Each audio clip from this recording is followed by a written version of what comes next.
పునీత జోజప్ప గారి నవదిన ప్రార్థనలు 5వ దినము.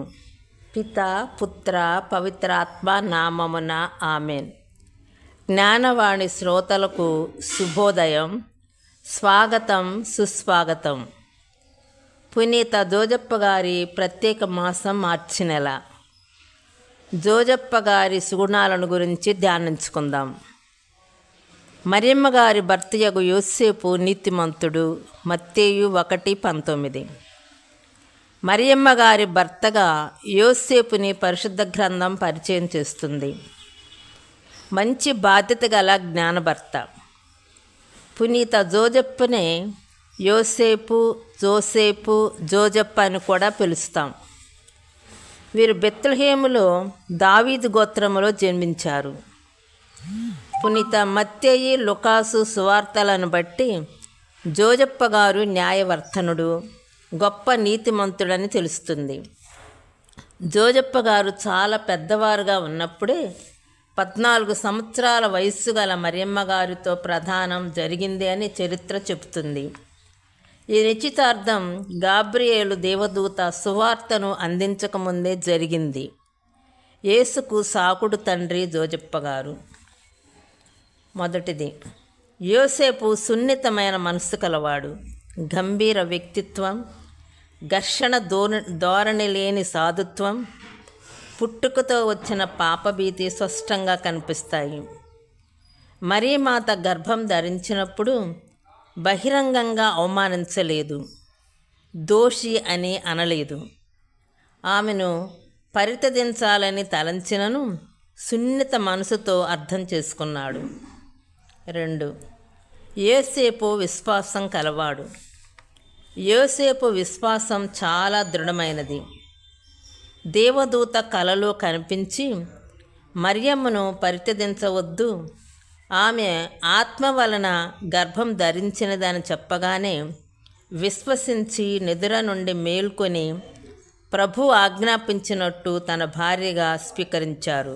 లూకా 1:24. 3, భార్యకు అన్ని వేళలా తోడు నీడగా ఉండి నిలిచిన నమ్మకమైన భర్త. జనల లెక్కలు రాయించుటకు నజరేతు నుండి బెత్లెహేము వెళ్ళినప్పుడు మరియు ప్రసవ సమయములో తోడుగా ఉండిన బంగారు భర్త జోజప్ప గారు. యోసేపు కుమారుని హేరోది బారుని కాపాడిన బాధ్యత గల తండ్రి. ప్రతి మనిషి అనగా ప్రతి తండ్రి మేల్కొని ఉండాలి, సిద్ధంగా ఉండాలి. యోసేపు లెవ్వు, తల్లిని బిడ్డని తీసుకొని ఐగుప్తునకు పారిపోము, బిడ్డను చంపుటకు హెరోదు వెతుకుచున్నాడని దూత చెప్పగానే తల్లిని బిడ్డను తీసుకొని ఐగుప్తుకు పారిపోయినాడు యోసేపు. లెమ్ము అన్న పిలుపులో ఎంతో సందేశం ఉంది. యోసేపు లెమ్ము అనే పిలుపులో తన ప్రమేయం లేకుండా పవిత్రాత్మ శక్తితో పుట్టిన బిడ్డకు ఎంతో రక్షణ ఇచ్చారు. ప్రమాదం రాకుండా రాత్రికి రాత్రే పయనమై కాపాడుకున్నారు. మోషే తల్లి మోషేను జమ్ముపెట్టెలో ఎలా కాపాడుకుందో అలాగే ప్రతి తండ్రి బిడ్డలను కాపాడుకోవాలి. ఆధ్యాత్మికంగా, సాంఘికంగా చెడిపోయే అవకాశాలు ఉన్న ఈ రోజుల్లో బాధ్యత గల తండ్రులుగా తమ బిడ్డలను కాపాడుకోవాలి. జోజప్ప గారి మాదిరిగా రక్షించుకోవాలి. సైతాను బారు నుండి రక్షించారు యోసేపు గారు. 5, అన్ని వేళలా దేవునికి విధేయించిన వినమ్రుడు. యూదుల ఆచార ప్రకారం 8వ రోజున సున్నతి చేసి యేసు అని పేరు పెట్టారు. చట్ట ప్రకారం మరియా యోసేపులు బాలుని యెరూషలేమునకు తీసుకొని పోయి ఒక జత గువ్వలను దేవాలయంలో సమర్పించారు. 6, మరియా జోసేపులు అన్యోన్య దంపతులు. 7, ఆత్మ నిగ్రహం గల వ్యక్తి. బాలయేసు యెరూషలేములో తప్పిపోయినప్పుడు ఒకరినొకరు నిందించుకొనలేదు. కలిసి వెతికి 3వ రోజున దేవాలయములో వేద బోధకుల మధ్య కూర్చుని ఉన్న బాలయేసుని కనుగొన్నారు. 8, శ్రమదీవి. కష్టపడి వడ్రంగి పనిచేసి భార్యను కుమారుని పోషించారు. 9. యోసేపు పరిశుద్ధుడు.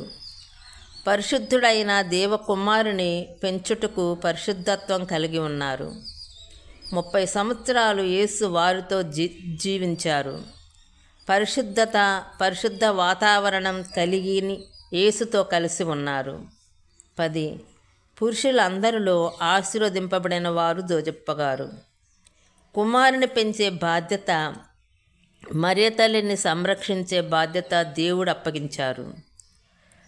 పవిత్రత, ప్రేమ, సహనము, త్యాగం అనే సుగుణాలు కలిగి ప్రభువుతో దీవింపబడి ఆశీర్వదింపబడిన వ్యక్తి జోజప్పగారు. ఇన్ని సుగుణాలు కలిగిన జోజప్పగారి మాతృకను అనుసరించటానికి ప్రయత్నించుదాం. ప్రతి పనిని బాధ్యతగా చేయడానికి, వారి యొక్క ఆశీర్వాదాలను పొందటానికి మనందరము కూడా ప్రయత్నించుదాం. ప్రార్థన. ప్రభు, వినయ విధేయతలు కలిగి పుణ్య జీవితంలో జీవించులాగు దీవించండి. తన కోసం మాత్రమే బ్రతికే విహీనుడిగా ఉండక నలుగురి కోసం బ్రతికే మహనీయుడిగా ఉండేలాగు చేయండి. జోజప్పగారు తనకిచ్చిన బాధ్యతను ప్రభు చిత్త ప్రకారం నిర్వర్తించారు. అలాగే మనము కూడా మన యొక్క బాధ్యతలను నిర్వర్తించి దేవుని యొక్క ఆశీర్వాదాలు పొందుకుందాము. ఆమేన్.